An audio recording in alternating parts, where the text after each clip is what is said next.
Alright, we got top 10 underappreciated action anime you need to watch.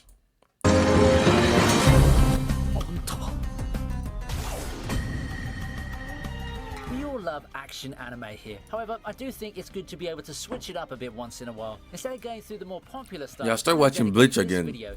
I restarted everything. Action anime that I feel deserve a little bit more And love. man, he's These so are the shows nostalgic, that probably especially had a that thing or intro, two that bro. held them back Oh, from that breaking intro out is so and becoming more nostalgic, bro. mainstream and popular. So for this edition of the list, I've got 10 titles, but I'm not going to be ranking them since it's too subjective. Let's not waste any more time then. Yeah, let me Let's see get what the you show got. Let me going. see. Talk to Anyone me. heard Talk about to me. Altair, a record of battles?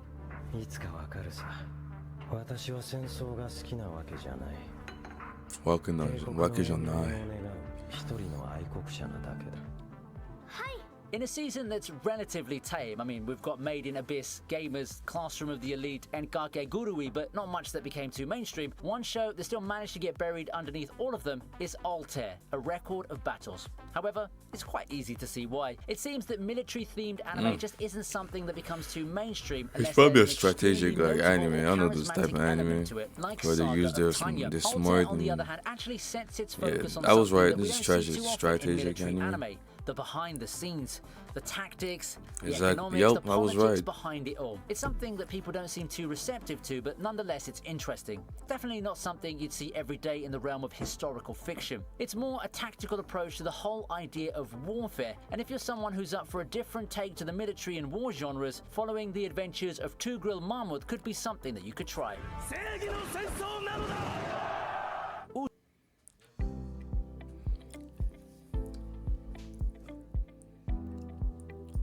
Ushio and Tora is up next.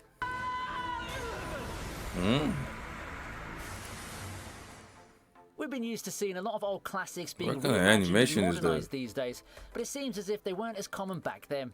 Or maybe it's just a result of the remade titles being not as popular those days, with the exception of Hunter x Hunter. One such example is Ushio and Tora, the 2015 remake of an early 90s anime. It's not the first time we've seen the story of a boy protagonist being forced to work with a supernatural being that may or may not be hostile. We've seen this type of dynamic in stuff like Parasite, for example. Parasite, oh my gosh. One of the best anime I've ever seen, bro. So emotional, but so sad, you know, everything was so good, bro. Inspiration to shows like Inuyasha or Natsume's Book of Friends. It's a pretty straightforward shonen that starts off with a monster of the week fare before the real plot kicks in. However, it does have its moments, and I think that it's a show that shonen fans might enjoy. Following that is Nura, Rise of the Yokai Clan.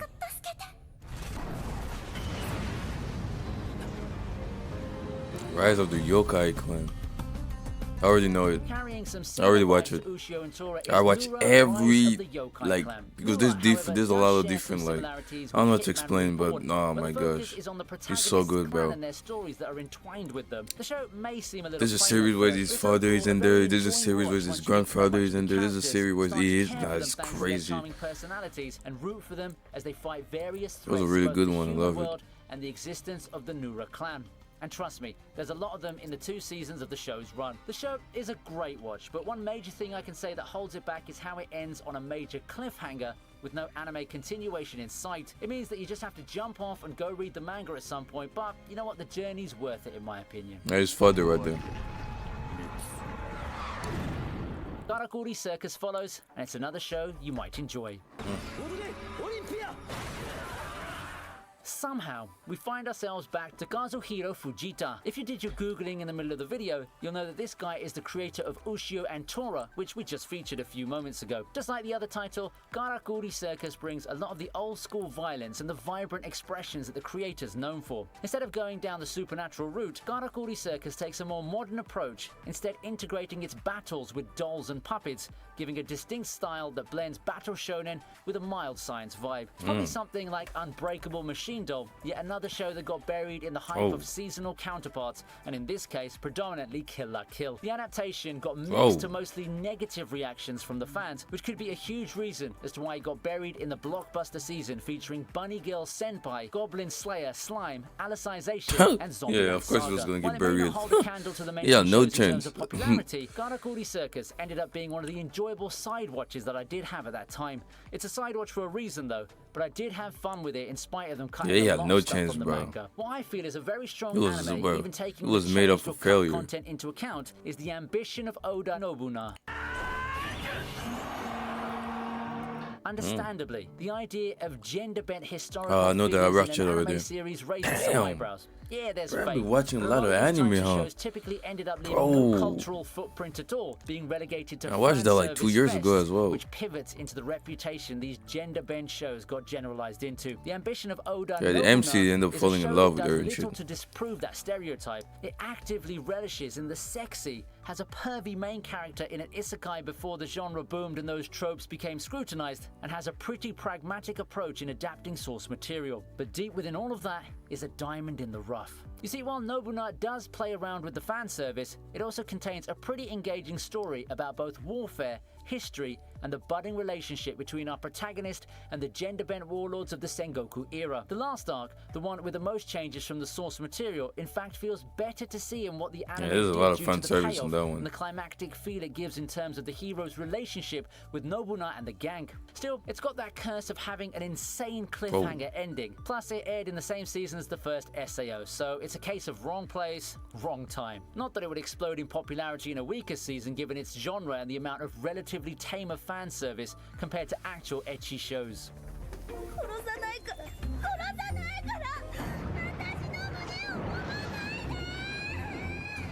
And if you want more videos on shows that flew under the radar like this one, then don't forget to hit the like button and share the video. It's my way of seeing which content you like and which areas to focus on, so let your voice be heard through the views and likes. We resume with the most recent show to be featured so far, World's Finest Assassin. Already watch it.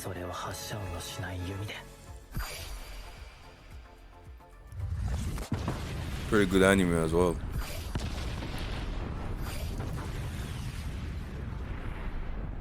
The year's 2021. Isekai titles are a dime a dozen and have practically taken over the anime world. The genre has also garnered a not-so-stellar reputation. This one is good as and well, the big watch it. titles often find themselves in some sort of controversy. This one with is good Mushoku also. Tensei being one of the starkest examples of that. However though, in the same season that featured the second part of Mushoku Tensei is this isekai title that at least tries to spice things up a little bit. World's Finest Assassin looks to provide an isekai experience with some creative changes. Gone was the loser otaku protagonist and the quest to save the world, and in comes the grizzled assassin tasked to defeat the previous hero in this fantasy world. In spite of several titles' attempts to spice up the isekai formula with some twists with the premise, they often fall into the same trappings of the genre eventually.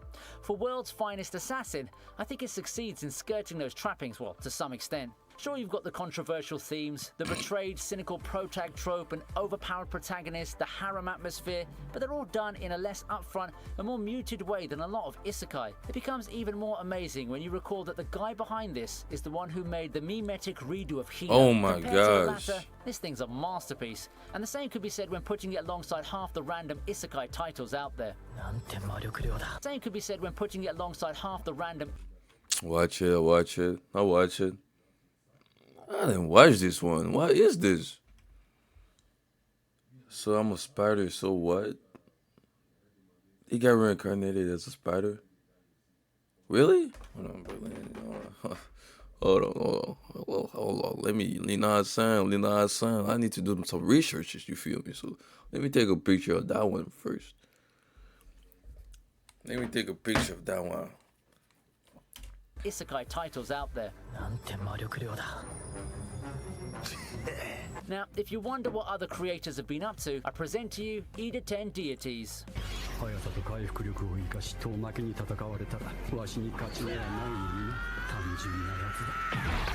Whoa. It feels fitting to follow up redo of Really the just guy's killed him. creation with this other underrated action show, this time from the guys who brought us Goboyashi-san and Interspecies Reviewers. With those titles on their resume, There's always those I'm pretty MC sure with you no know where brain this like one's Naruto headed. and And true to Ichigo, form, bro. Ida 10 I was just Deities running makes no effort at the in enemy hyping its without having a fan plan. service. Still, I think the show has some pretty good content once you get Asta past as well. the sketchy elements. Good There's a content lot that of got them, buried actually. in the relatively weak summer 2021 season. Ida 10 Deities has been criticized as an over-the-top and edgy show that's full of style over substance. While I won't be refuting those claims, what's to say that these kinds of insane fight animations, over-the-top power scaling, and high-tension fights are actually bad? I mean, at the end of the day, it just means that the anime appeals to a certain niche, and that certain niche would definitely enjoy this storied history of the war between demons and Ida 10. All in all, you can clearly see the love put into adapting these series with its incredible production values, and I'm positive the anime team know what they're doing and who this show is made for. Still, it doesn't help for its bid in popularity if there is any. It also doesn't help that it aired alongside Kobayashi-san, ironic as it may be. If you're the type who's always raring to watch a show that goes in your face with the pretty visuals, eye-popping fights, and a dash of fan service, then this one could be the show for you. Man, y'all gotta relax, but they're gonna take down this video, bro.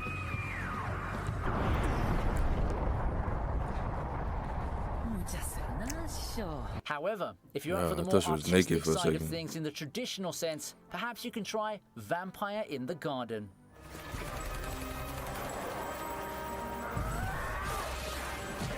I think I've seen this one.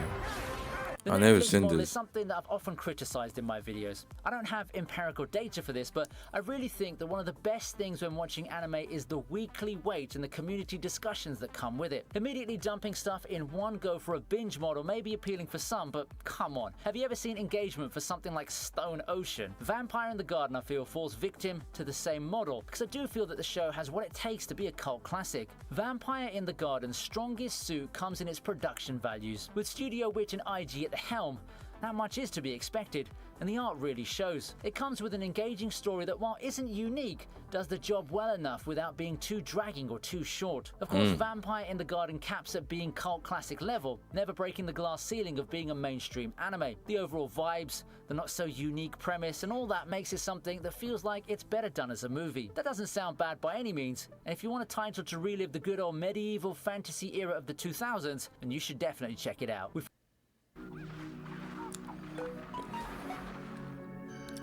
Is that the game? I don't even know what's the hype about that game, bro. That shit suck. With Super Crooks.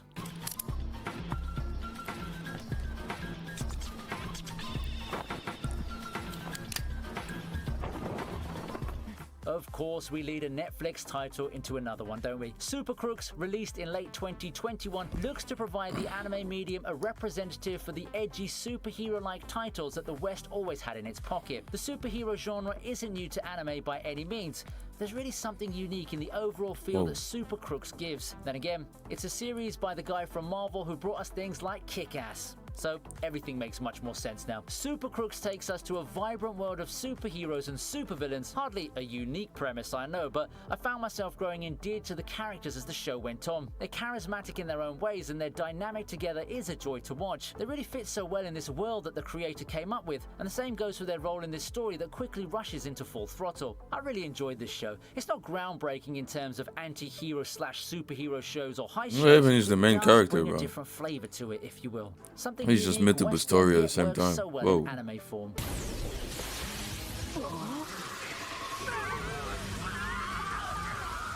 I'm at number 10 already.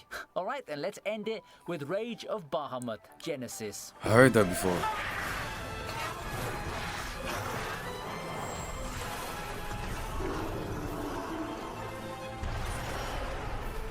Cygames has become a multimedia juggernaut in the modern days. Grand Blue Fantasy, Princess Connect, Shadowverse, Idol Master, the list just goes on. With its stranglehold over the market in mobile games, damn, I'm on top of the game and watching anime, bro. Sent to the wayside. One such franchise under its umbrella is Rage of Bahamut, which is a shame because said franchise came with a pretty damn good anime. Rage of Bahamut is set in a world that very obviously serves as the predecessor to what Cygames fantasy games ended up looking like. High fantasy settings, with humanity being caught up in a war between gods, demons, dragons, and all the other creatures from these kinds of worlds. Kind of like Final Fantasy, I guess. However, while it's easy for the Rage of Bahamut anime to be a soulless commercial, when you think about it, Bahamut was in Final Fantasy as well. Really made it big overseas. The one that came out not long ago. Building a world and increasing the stakes. Bahamut was a dragon. By the time the big showdown comes. They're literally showing a dragon right there. And generally a lot that looks cool thanks to the creative designs and animation that made this my surprise of the fall 2014 season. season. In fact, I think the game actually did the anime a disservice by being completely dated for mobile game standards back then,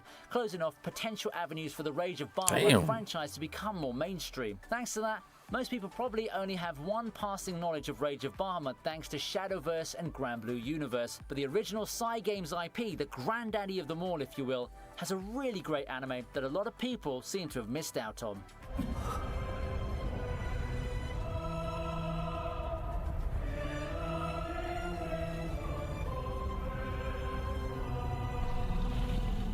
With 10 shows under our belt, which one of those is your favorite? I'd love to know. I'm definitely gonna watch the thing, the anime that I take a picture of. I need to see if it's a good one. But